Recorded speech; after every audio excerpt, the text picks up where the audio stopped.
Gretchen Carlson, and Steve Doocy, and Brian Kilmeade, the other co-host of this propaganda fest over there, or fester, over there at Clusterfox. And today, as part of their made-up story they call ClimateGate, they had a scoop. Jon Stewart was denying global warming. Extraordinarily, Doocy said. They take a look at this. Jon Stewart of The Daily Show, which has historically bashed Republicans and, not bashed Democrats, really take a shot at Al Gore. Look at this. And they played this bite. Poor Al Gore.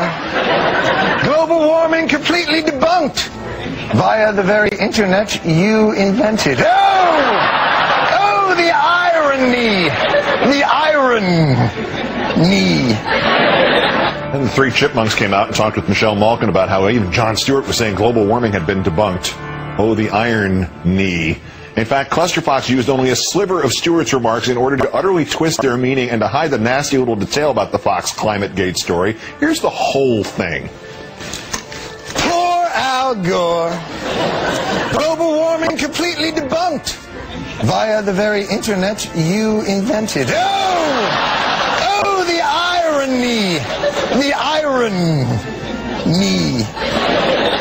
Actually, the real story is not quite that sensational. Basically, emails stolen from scientists at one of the leading study centers for global warming show them discussing their work a bit, how do I put this, casually. Now, does it disprove global warming? No, of course not.